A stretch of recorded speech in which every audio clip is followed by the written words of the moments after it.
Շնորհակալություն։ Ես խոսեմ հիմնականում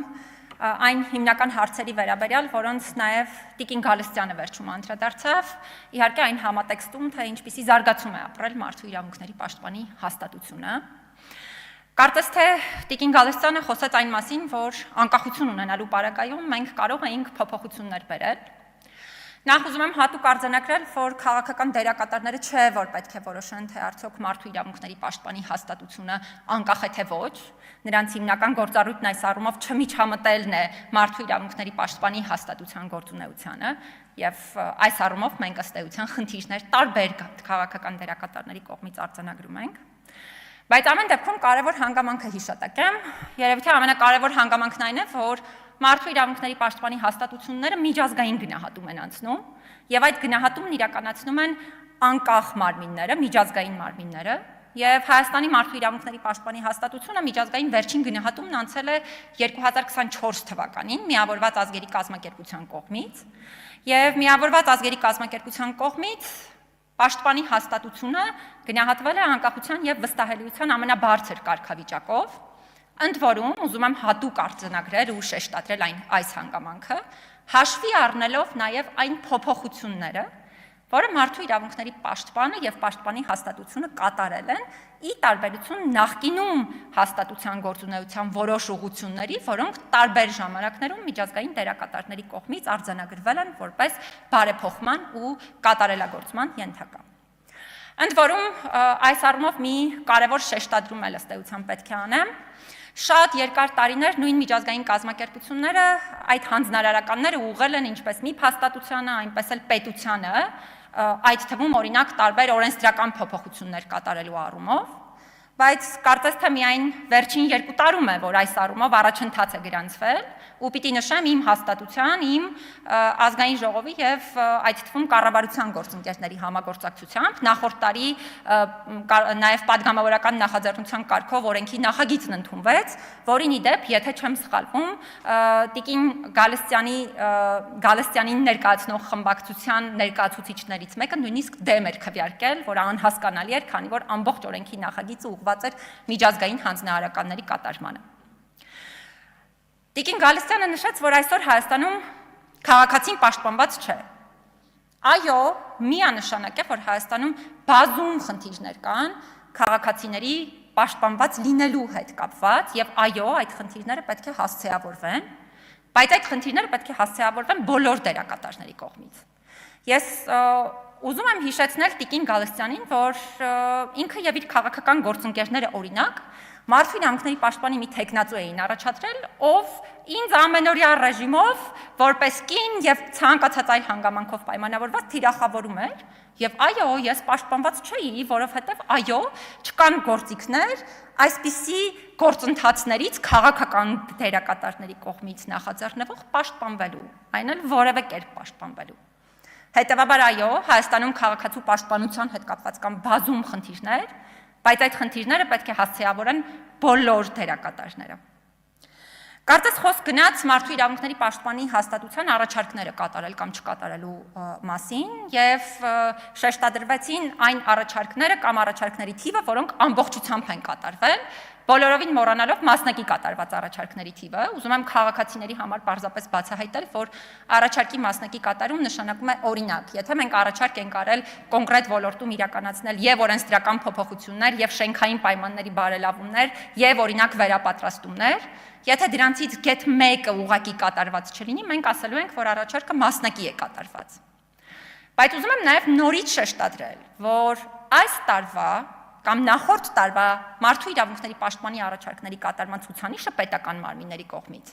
չափազանց բարձր է եղել, որովհետև կատարված կամ մասնակի կատարված առաջարկների թիվը ի տարբերություն նախկինում պաշտպանի կատարած առաջարկների կատարման գործընթացից ակնհայտորեն տարբերվել է, որովհետև եթե օրինակ վերցնեք մի 8 տարի, 7 տարի, դրանից հետո ժամանակահատվածում մարդու իրավունքների պաշտպանի հաստատության համակարգային առաջարկությունների կատարման ընթացքը, կտեսնեիք, թե ինչ շատ դեպքերում նաև տխուր ցուցանիշ կար, եւ այս առումով, եթե նույն տրամաբանությամբ առաջնորդվենք, մենք բնականաբար հո չենք ասելու, որ պաշտպանի հաստատությունը արդյունավետ չէ, որովհետև պաշտպանի հաստատության արդյունավետությունը միայն դրանով չէ, որ որոշվում է, եւ առաջին հերթին այո, կարևոր է, որ պաշտպանի հաստատությունը բացահայտի խնդիրները եւ բարձրաձայնի դրանք, բայց նորից եմ կրկնում, այս մի քանի տարվա ընթացքում միանշանակ կատարման առումով շատ մեծ առաջընթաց է գրանցվել։ Օրինակ, եթե վերցնենք, չգիտեմ, պաշտպանը տարիներ շարունակ առաջարկներ էր անում քրեակատարողական հաստատությունների շենքային պայմանները բարելավելու, հոգեկան առողջության կենտրոնների տարբեր պայմաններ բարելավելու հետ կապված, եւ միայն վերջին տարիներին է, որ նաեւ մեր ադվոկացիայի արդյունքում հնարավոր է եղել կամաց լուծել այս խնդիրները։ Հետևաբար կատարման մասով այս տարի միանշանակ շատ կարևոր առաջընթաց ունենք մենք։ Ավելին մի հետաքրքիր միտք հնչեց, որ մարդու իրավունքների պաշտպանը կանխարգելման ազգային մեխանիզմ է, բայց ում է պետք փաստացի ստացվում է այդ մեխանիզմը, եթե առաջարկները այս տրամաբանությամբ են կատարվում։ Սա էլ ուզում եմ հատուկ շեշտադրել, որ նախ կանխարգելման ազգային մեխանիզմը բացառապես խոշտանգումների եւ վատ վերաբերմունքի դեպքերի կանխարգելմանն է վերաբերում, որովհետեւ միայն այս ձևաչափով ենք հանդես գալիս որպես այս մեխանիզմը ներկայացնող հաստատություն։ Բայց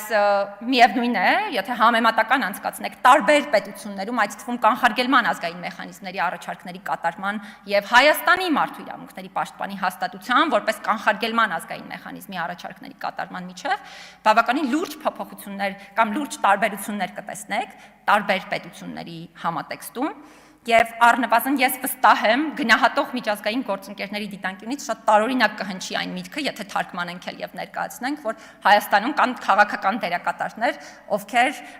նման կերպ են, նման ձևակերպումներով են հանդես գալիս, որ ում է պետք կանխարգելման ազգային մեխանիզմը այս իրավիճակում։ Կարծես թե մի միտք հնչեց, հիմա իհարկե չեմ կարող բառացի ասել, որ եթե մասնագիտական եւ մարդկային բավարար կամք դրսևորեիք հատկապես խոսքը եթե ճիշտ հասկացա գերիներին առնչվող հարցին էր վերաբերում, հարցը լուծում կստանար։ Ես ուզում եմ հատուկ շեշտադրել, որ սրանով գործընկեր падգամավորները չեն վիրավորում ինձ, առաջին հերթին վիրավորում են իմ այն աշխատակազմի ներկայացուցիչներին, ովքեր տարիներ շարունակ, մինչև իմ պաշտոնավարումը նույնիսկ ամենօրյա ռեժիմով զբաղվել են այս հարցերով եւ հիմա էլ շարունակում են զբաղվել Եվ առնվազն այս դիտանկյունից մի փոքր տարակուսանք է առաջացնում նման մեկնաբանությունը, նման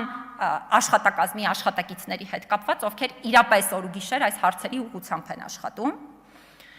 Եվ ավելորդ չեմ համարում մեկ անգամ էլ նշել, որ այս հարցի հետ կապված այո, զարգացումներ եղել են, պարզ է զարգացումները բոլորիս ուզածի չափով չեն, բայց դրանք նաև աշխատանքի արդյունք են եղել։ Խոսք գնաց նաև բանտերում խոշտանգումների, ոստիկանության կողմից խոշտանգումների եւ այլնի մասին, այստեղ էլ ուզում եմ արձանագրել, որ Հայաստանում բազում են այս ոլորտին առնչվող խնդիրները, բայց Հայաստանը չի կարելի համեմատել այն պետությունների հետ եւ չի էլ ընդգրկվում այդ թվում միջազգային տարբեր գնահատումները, եթե դիտարկենք այն պետությունների կոնտեքստում, ի նկատի ունեմ այն մարմինները, որոնք նաեւ մոնիթորինգ իրականացնելու, անկախ մոնիթորինգ իրականացնելու հնարավորություն ունեն, որտեղ օրինակ խոշտանգումները համատարած են ինչպես մի շարք պետություններում, այդ թվում տարածաշրջանի տարբեր երկրներում եւ այլն։ Հետևաբար այս հարցերի հետ կապված կարծում եմ ամենակարևոր հանգամանքն իրականում այն է, որ մենք ոչ թե փորձենք որևէ կերպ խնդիրը օգտագործել տարբեր նպատակներով, այլ փորձենք բոլորս համատեղ ուժերով լուծել այդ խնդիրները, իսկ ես կարծում եմ, որ դրա հնարավորություն ունենք։ Տիկին Գալստյան, կարծես թե նշեցիք, որ ուշ չի եւ ես դեռ ժամանակ ունեմ կամք արտահայտելու։ Ես պիտի արձանագրեմ, որ դուք մի փոքր ուշացել եք այդ կոչ հորդորը ինձ անելու տեսանկյունից, որովհետև ինչպես ես նշեցի, մի քանի տարի է արդեն աշխատել եմ եւ 2024 թվականին կարծես թե գնահատել են, թե ինչպես ենք մենք աշխատում եւ պետությունը ինչպես չի միջամտում կամ միջամտում է մեր գործունեությանը եւ այդ հիմնական գնահատման համատեքստում միավորված ազգերի կազմակերպությունը մեզ նորից շնորհել է անկախության եւ վստահելիության այն կարգավիճակը, որը ենթադրում է միջազգային գնահատման արդյունքում ստացվող կարգավիճակ, եւ այստեղ ուզում եմ հատուկ արձանագրել, որ միջազգային կազմակերպությունների տեսանկյունից նկատի ունեմ գնահատում իրականացնող մի քանի կարևոր ստանդարտ կա։ Մեկը, որ քաղաքական դերակատարները չմիջամտեն մարդու իրավունքների պաշտպանի գործունեությանը, եւ մյուս կարևոր ստանդարտներից մեկը այն է, ընդ որում արձանագրված է միջազգային փաստաթղթերում, որ քաղաքական դերակատարները ոչ միայն չպետք է հանրային վստահությունը նվազեցնեն մարդու իրավունքների պաշտպանի հաստատության նկատմամբ, այլ հակառակը պիտի անեն։ Իրենք պիտի աջակցեն մարդու իրավունքների պաշտպանի հաստատության անկախության եւ վստահելիության ու նաեւ հանրային վստահության մակարդակը բարձրացնելու։ Ես կարծում եմ, որ առնվազն կան իրավիճակներ, որոնք ինձ հիմք են տալիս եզրակացնելու, որ կան քաղաքական դերակատարներ, այդ թվում ես կարող եմ ձեր քաղաքական ուժին հիշատակել, չեմ ասի ամբողջությամբ, բայց առնվազն կան դերակատարներ, ովքեր իմ կարծիքով փորձեր կատարել են, տարբեր երևույթներ կան, որոնք հիմք են տալիս նման եզրահանգումներ անելու, միջամտելու այդ գործունեությանը եւ նվազեցնելու մարդու իրավունքների պաշտպանի հաստատության նկատմամբ վստահությունը, սա իհարկե նորմալ է քննադատել, տարբեր կարծիքներ արտահայտել, բայց մարդու իրավունքների պաշտպանի հաստատություններին վերաբերելի ստանդարտները ենթադրում են, որ մենք պետք է հակառակի համար համագործակցենք։ Եվ ես վստահ եմ, որ մենք կարող ենք հակառակի համար համագործակցել, որովհետև ես իրապես հարգում եմ թե ձեզ, շատ եմ հարգում, թե ձեր բոլոր գործընկերներին, ում շատերի հետ իդեպ նաև հիանալի համագործակցություն ունենք ու տարբեր խնդիրներ հնարավոր է լինում հասցեավորել։ Եվ ես վստահ եմ, որ մենք պետք է համատեղ ուժերով աշխատենք Հայաստանում առկա իրավունքներին առնչվող խնդիրները ճիշտ տրամաբանությամբ հասցեավորելու եւ հաղթահարելու ուղղությամբ։ Ինչևէ, շատ երկար, որպեսզի ելույթ չունենամ, պարզապես մի անգամ էլ արձանագրեմ, որ այո, մասնագիտական գնահատումների համատեքստում մեզ բազմաթիվ հանձնարարականներ են ներկայացված եղել, ընդ որում հանձնարարականների շատ մեծ հատված վերաբերել է նախկինում հաստատության գործունեության որոշ բնագավառներ եւ ձևաչափեր փոխելուն, եւ ես ուրախ եմ, որ մենք հնարավորություն ենք ունեցել, կարողացել ենք համատեղ ուժերով իրականացնելու այդ հանձնարարականները եւ փոխելու իրավիճակը, բայց ես սպասում եմ եւ վստահություն ունեմ, որ դա է լինելու միակ ճանապարհը, որ մենք բոլորս արդեն համատեղ ուժերով եւ ոչ թե միմյանց դեմ աշխատելով փորձելու ենք հասնել այնպիսի կետի, որտեղ թե մարդու իրավունքների վիճակը, թե մարդու իրավունքների պաշտպանի հաստատության նկատմամբ գործունեությանը չմիջամտելու, գործունեությանը չխոչընդոտելու եւ տարբեր այլ դեպքերը համատեղ ուժերով հաղթահարված կլինեն։ Շնորհակալ եմ բոլորին համագործակցության համար, որ տարվա ընթացքում ունեցել ենք